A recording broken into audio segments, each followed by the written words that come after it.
It's Only Sport with Martin Devlin on the platform. Brought to you by One New Zealand. Let's get connected. He's a great friend of the show. He's an absolute legend in the sport of the NRL. He's got his own radio show too, and I bet that's been humming all week talking about these NRL finals. It's a warm welcome back to Big MG, Mark Geyer. Thanks for joining us, mate. Good to be with you, Martin. By the way, it's 27 and sunny in Penrith as we speak. Go on. Absolutely beautiful. Well, that's good news for the Bledisloe Cup tomorrow. Obviously, it is. 1:45 start here in New Zealand. I don't need to remind you of who the two best teams in the NRL are. Let's kick it off there before we talk about these two semi-final games. The Storm and the Panthers were both so impressive last weekend. Yeah, I don't think I've seen a better first maybe 25 minutes since Origin from Penrith on the week or last Friday night against the Roosters. They just basically blew them out of the water, and the game was over at half time. Nathan Cleary coming back, and just see how valuable he is to the Panthers team, Marty, because he's control of the rugby league game at the moment. It's sublime, and I think the fact that he's overcome adversity as far as injury, and he's probably not 100%. And saying that, most members of these teams playing this end of the season have got some niggling injury, but Cleary's was pretty drastic, and I think he's come back, and as soon as he's come back and put his socks and shoes on in the dressing room, the players look around and go, "This is one tough bastard," and they kind of all lifted as one. You know, coincidentally, it was probably the best game of Liam Martin's the year. Isaiah Yeo, Fisher Harris, Leota, they all picked up the pieces, and it was all because of the Iceman. And you're right, the day later, when Penrith made their statement, the Melbourne Storm were a little bit scratchy in that first half against the Sharkies, but come half-time, I think Craig Bellingham must have given them an almighty bang. Go on. And they played in the second half like Penrith did in the first half. So we've got the yin and yang of the rugby league fraternity in Melbourne and Penrith. Who's going to beat them? We'll find out in the next couple of days if anyone's up to the challenge. MG, you know, you've watched a lot of Nathan Cleary, and you've been around this kid since he was a kid, and he's won 3 straight premierships. So, I mean, his credentials speak for themselves. Is he getting better, even though he's been out injured so many games this year? When you watch him, do you think he's getting better? I think he's getting better in aspects of his game that most kids who have gone through what he's gone through don't get better. Let me explain that. When a lot of kids burst on the scene as 18, 19, 20-year-olds, they just go they skyrocket for that period of time, then they have a bit of a lull.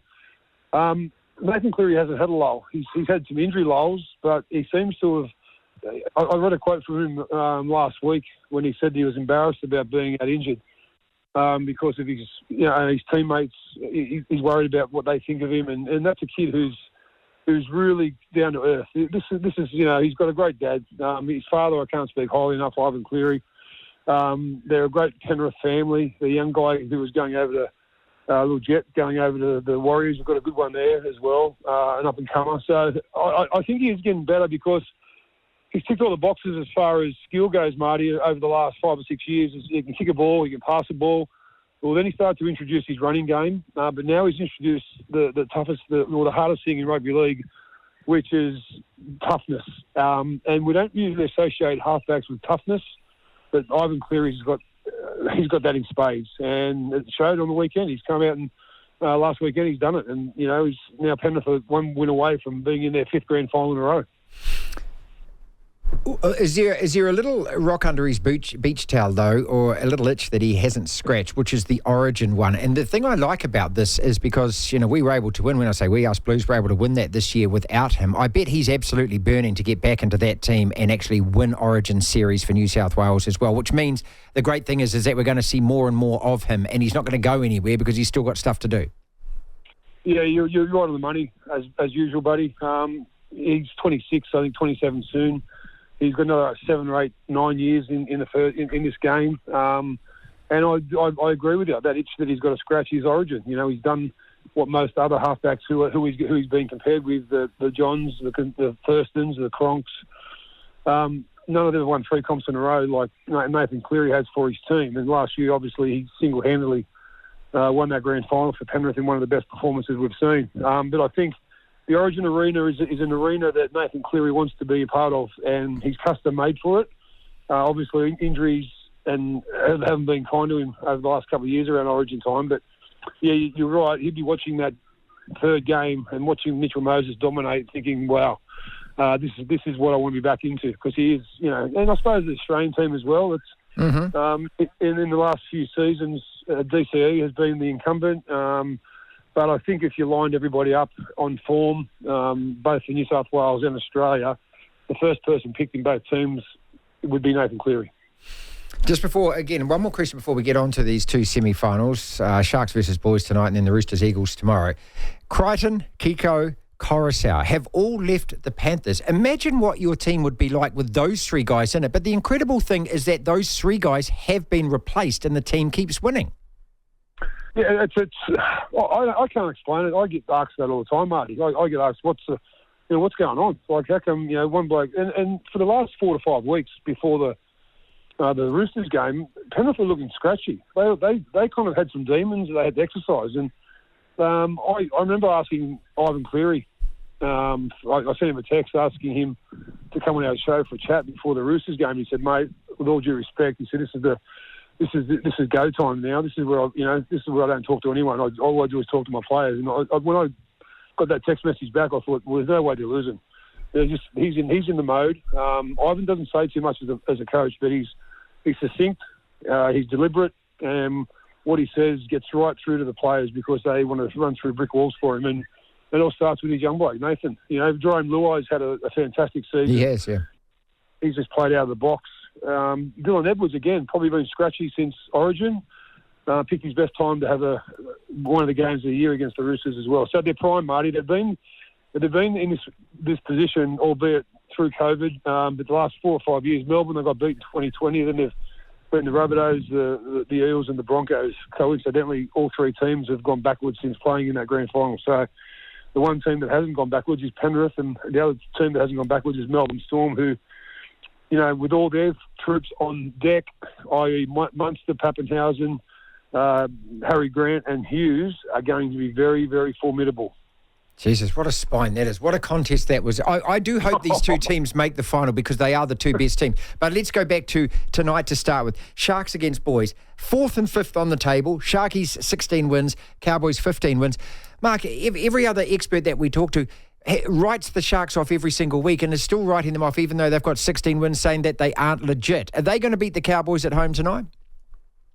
I don't think they are, Marty, no. Wow. I think the Cowboys have got this roll on at the moment, and again, after Origin period, and let's not forget, this is the team that has the most Origin players in it. They've got 6 players who have played Origin this year. I reckon that the team with the most amount of Origin players wins the competition. Well, if that bodes well, then that means Cowboys should win the comp. But I dead set think that they're the biggest out of the 4 teams left, outside of Penrith and Melbourne. I think the Cowboys are the team to watch. I think they've got Dearden, who's playing out of his skin. They've got Val Holmes, who's looking for the last hurrah. Taumalolo is starting to find some form from yesteryear, and they've got some bench players who come on and just do the job. Griffin Neame, to name one, and Drinkwater at the back is fantastic, a great organiser. Kyle Felt playing unbelievable footy, and the Sharks at the moment just don't seem to have that game breaker, except for Britton Nakora, who has probably, I think, been their best player all year, most consistent.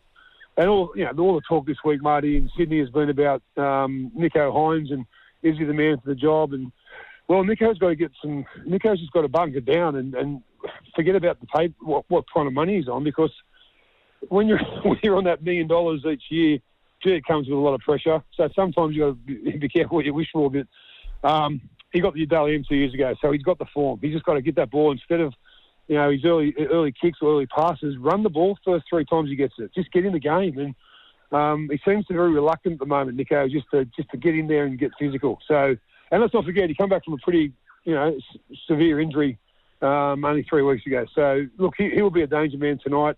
I'm actually going into Sydney to watch this game tonight because I'm keen to see live exactly what they're going to offer, because I think tomorrow night's game as well, we'll get to that in a sec, but I think tonight's game, everyone keeps talking about the Sharkies. They can't win finals. I think they've lost their last 7 finals in a row. Stats say that they're due for one, don't they? It's Only Sport with Martin Devlin on the platform. Brought to you by One New Zealand. Let's get connected.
It's only sport with Martin Devlin on the platform. Brought to you by One New Zealand. Let's get connected.